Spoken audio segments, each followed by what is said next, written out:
There's a text in the book of Psalms. If you open it up and you have it, will you grab Psalm 137 with me? You can use your cell phones or your tablets. Psalm 37, if you don't have it, we're looking at the first four verses. I'm looking at the New American Standard Version of the Bible. Psalm 137 reads, "By the rivers of Babylon, there we sat down and wept. When we remembered Zion, upon the willows in the midst of it, we hung our harps. For there our captors demanded of us songs, and our tormentors mirth, saying, Sing us one of the songs of Zion." Verse 4, how can we sing the Lord's song in a foreign land?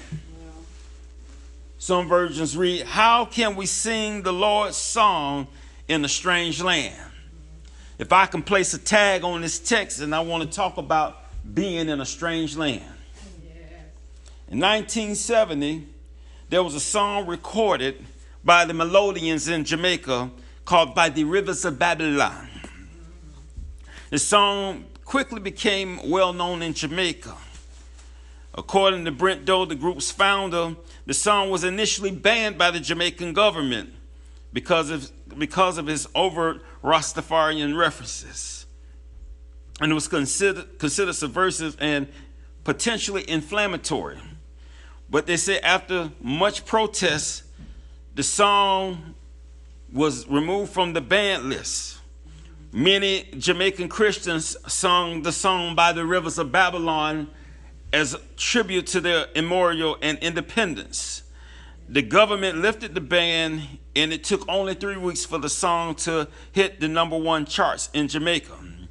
Other groups have recorded the songs "By the Rivers of Babylon" to include Peter Seeger, U2, and the late Bob Marley. In the Rastafarian faith of Jamaica, the term Babylon is used for any governmental system which either oppress people or is considered unjust. They also use the word Babylon to refer to the police, and often seen as a source of oppression. Therefore, "by the rivers of Babylon" means to be living in an oppressive society. If you go to the history of Psalm 137, verses 1 through 4, it was an expression of lamentation. The people of Israel were lamenting. The Jewish people were in exile following the Babylonian conquest of Jerusalem in 586 BC. In other words, the Jews were kicked out of their country and they were in exile. They were enslaved and scattered amongst the nations. Jerusalem had previously had years of freedom and peace when David and Solomon had the kingdoms united. If you didn't know, now you know. The Assyrians conquered Jerusalem in 722 BC, therefore dispersing all 12 tribes. The southern kingdom became Judah, which was part of the tribe of Judah, and some of the tribe of Levi.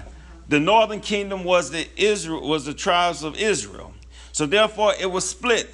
And while they were in captive, they wailed out in the songs "By the Rivers of Babylon." The song reads, "By the rivers of Babylon, there we sat down and wept.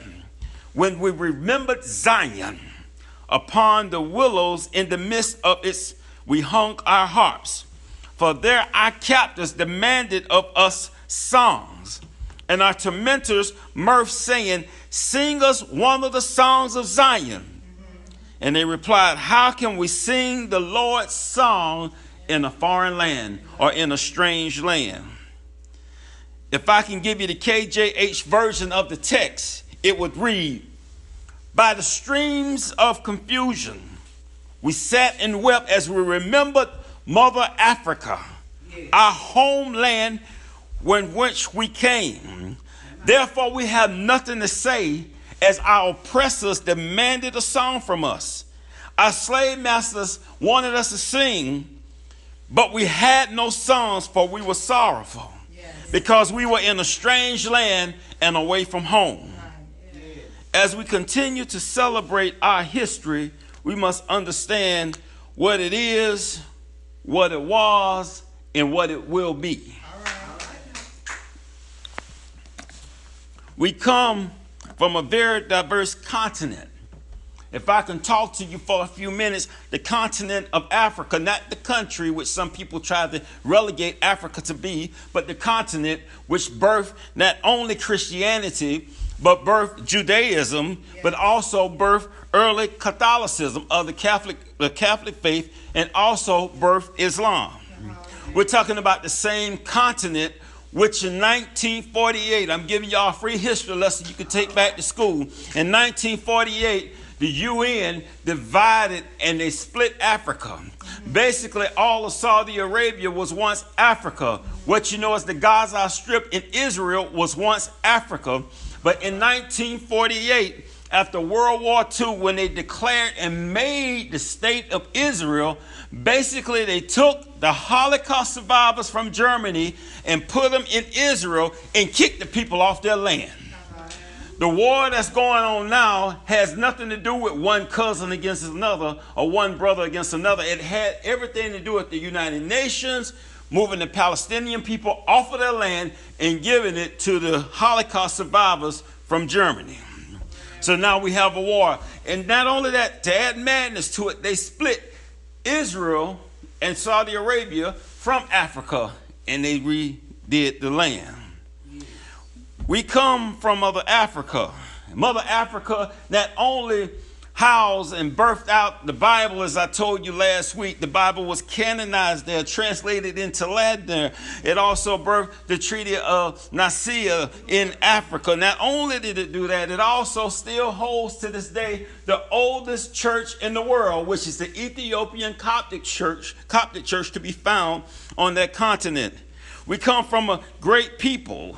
But if we look at our history books and we believe what we see in the media, we will find no truth in it. We will find what's called now alternative facts, AKA they call them lies.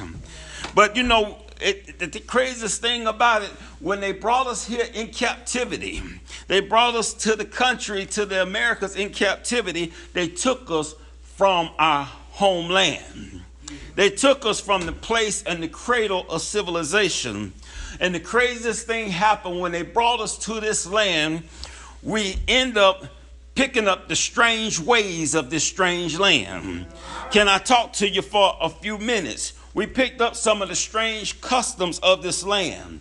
We were taught no longer to respect and cherish the ancestors that were before us.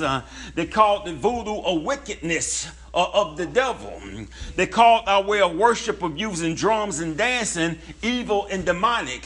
For they wanted us to sit up like Europeans and have somebody lecture to us. Instead of dancing to the beat of the drum, they want us to move to the harp. And if you know anything about rhythm, black people move on 1 and 3. White folks move on 2 and 4, what we call offbeat. What happened was we picked up some bad habits and we did not appreciate the blessings of the continent of Africa. What are you talking about, Keith? What are you talking about, Reverend? In a strange land, we picked up our oppressors' ways. We did not appreciate what God had already had for us, and now we reverted to trying to have the oppressor's blessing instead of the blessing that God had for us. Now, let me make it plain. On the continent of Africa, you find gold, you find diamonds, and you find silver. Do you know, as they divided Africa up and prostituted that country, they still have only tapped into 10% of the natural resources of Africa. But yet, we had a country where we had all the value in the world. We come from the richest continent, but yet we're still chasing our oppressors' blessings. What are you talking about? Let me make it plain in a biblical sense. You had two brothers. You had Esau and Jacob. Yes. Jacob was after Esau's blessing and birthright. but not realizing that Jacob had a blessing and birthright of his own. Yeah. What happens is when we go and chase somebody else's blessing and birthright, we end up chasing theirs and not appreciating ours. Yeah. Let me tell you and make it plain. On the continent of Africa, we had land. Yeah. We had resources, gold, diamonds, silver. It meant nothing to us because it was plentiful. Right. It was just there. We appreciate it because we had an abundant supply of it. But then when one person wants somebody else's birthright, they want what's valuable to you as a commodity. Amen. And when we went chasing the birthright of Esau had the house. Esau knew how to make weapons. If you know anything about Europeans, they had no natural resources. Yes. The only thing they could do is make iron. And with iron, they made weapons. And with weapons, they came and took over every other country that was prospering. Right. They invaded China and India, South America, and Africa. They took all the resources because they had none of their own. But we go around chasing their blessing and their birthright. Their birthright may put them in a house out in Buckhead. When we go around chasing their blessing, we're working 4 jobs, can't sleep at night because we're trying to live somebody else's dream instead of the dream of our own. But if you understand anything about the birthright and blessings that we have, the blessing is that we had an abundance of things. We could make do of much. We didn't need all the cultivated resources because we had the natural resources. Yeah. If you can imagine back in a time when you had a single mother who may have had 8 kids and they were living off of $5,000 a year. The craziest thing is there's no way possible to live off of $5,000 a year. You give us $5,000 to $8,000 a year, the first thing we're thinking is run the Kroger and how we're going to buy food to take care of our 8 kids for a year off of $5,000 to $8,000 a year. But if you understand anything about birthright and blessing, Grandmama and Mama knew that I had land outside. I could cultivate the land and have cows and goats on the land. I could plant crops and I could feed the family off of what we had in the land. That was the birthright. But what happened is when we start chasing the dream and start chasing somebody else's dream, we found ourselves in a big house that cultivating the land that we already had. One of the biggest travesties that's happening in Atlanta, Georgia right now, you have people in neighborhoods like Kirkwood and neighborhoods like Fourth Ward and neighborhoods like what used to be called East Lake Meadows, a little Vietnam. Yeah. We got out of our houses and moved away. When Grandmama and them left the house to us, instead of us holding the house, we went and moved out in the county. Now that land there is worth more than what we spent out in the county. Yes. Now we're sitting on, now what our house should have been selling for $600,000, we sold it for $80,000 to buy a $200,000 house out in Douglasville. What happened is we forgot about our blessing and our birthright. It was ours, but we're too busy trying to chase somebody else's dream, and we can't sleep at night because we're chasing their birthright. Am I talking to someone? I know I'm losing Taylor and Tiana in the back, so we got to make it plain for them. I want to also tell you one thing about Africa also. I need y'all to catch this. If you have a cell phone, there is a mineral in your cell phone called coltan. Coltan is only found in the Congo. So you have Rwanda and Uganda, and you have governments and you have businesses dividing this country up, having them warring with each other to find this material that goes in a smartphone to make your smartphone work. It's only found in Africa, in the Congo. So they're withholding food and resources from people unless they mine this stuff called coltan. It's the same thing that happens about people who wear diamonds. If you ever found out how they fish diamonds out of a mine, the people who mine diamonds in South Africa, they live there, they eat there, they work there, and they die there. They only come up to bring diamonds and they have to go back in the mines. But yet we run around trying to get the ice on our finger. Talking about diamonds are a girl's best friend. That's something we got from our oppressors. My God. Yes. It meant nothing to us.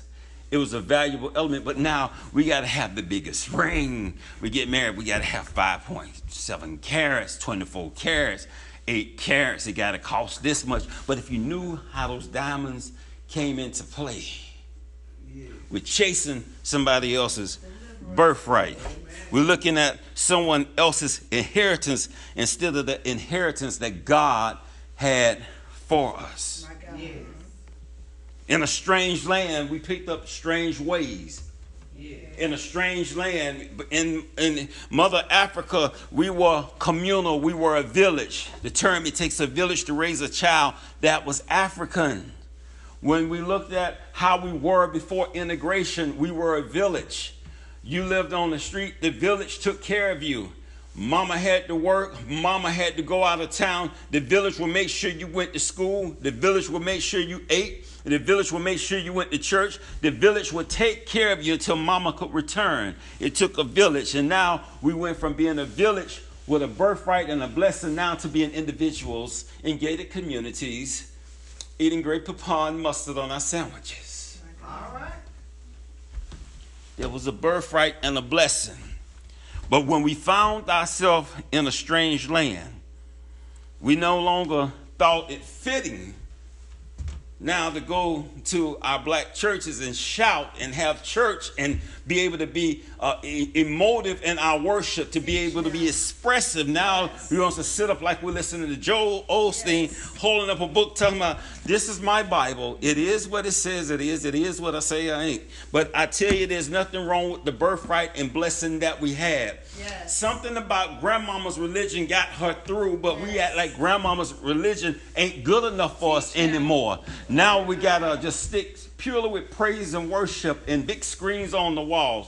We want somebody to lecture to us, and we don't think that grandmama's religion is valid anymore. But it was grandmama's religion that delivered us through Jim Crow. Yes. It was grandmama's religion that stood and marched on Washington, that marched in Birmingham. It was grandmama's religion that had dogs sicked on them in Birmingham, Alabama. It was grandmama's religion that went out trying to register black folks to vote. It was grandmama's religion. But we've gotten away from our birthright and our blessings because we find ourselves in a strange land. We find ourselves in a strange land. God had an inheritance for us, but we have adopted strange ways in a strange land. We took education serious. It was a privilege at one point to get past the 3rd grade in grandmama's day. But now we can go to college and get degrees. They created black institutions in the South because in the South, you were not allowed to go to the University of Georgia, the University of Tennessee, the Vanderbilts. You could not attend those schools. That's why we have historically black colleges. It was created because we lacked opportunity and diversity to get into those other schools in the South. So because of that, we went to HBCUs. Now you got uptight, uppity Negroes saying that HBCUs, historically black colleges, are no longer relevant. I tell them the devil is a lie. Yes. All right. All right. We had black businesses in our communities because we could not shop in other communities. Yeah. We were in a strange, because we in a strange land, adopted strange ways. Now we talk about black businesses. We can't shop at a black businesses. With black business, we cannot put money in a black bank because they're inferior. We can't buy from a black insurance company. But back in grandmama's day, that's all they had. Amen. In a strange land, we picked up strange ways.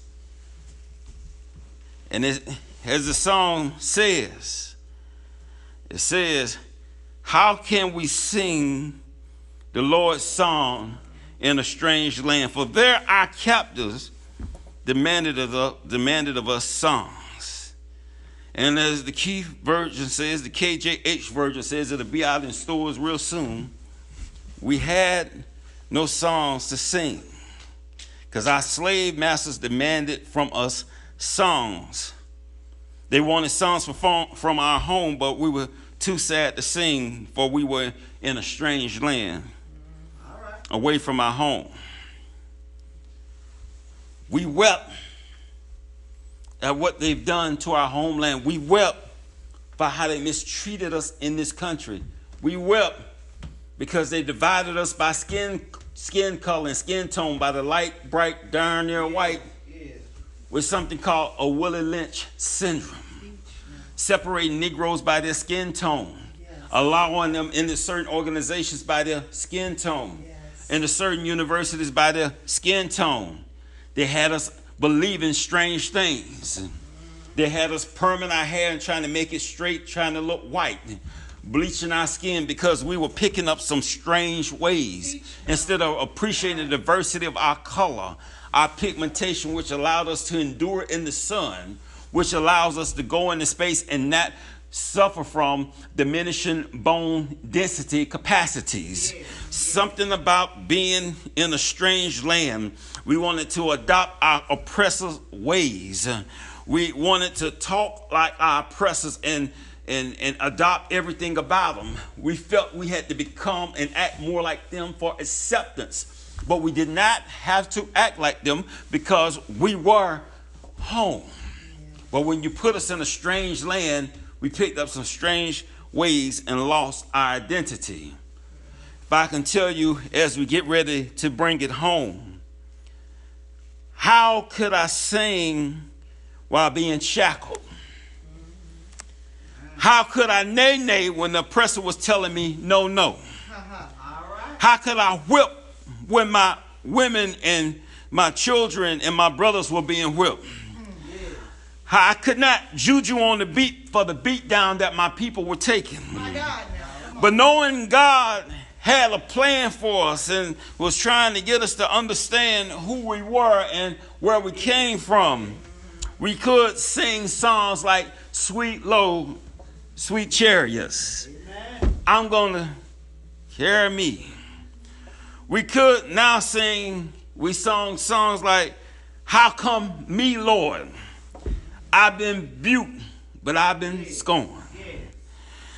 We could sing songs like Before I Be a Slave, I be buried in my grave. We had songs like We Shall Overcome. And then we had songs during the civil rights struggle where we would say, ain't nobody gonna turn us around. When it was time to escape from the plantation during slavery, we would sing Wade in the Water. And now I tell you, now we can appreciate songs like My Country, 'Tis of Thee. It should be Sweet Land of Liberty, to thee I cannot sing. It is the land of somebody's father's pride. But we can sing. Amen.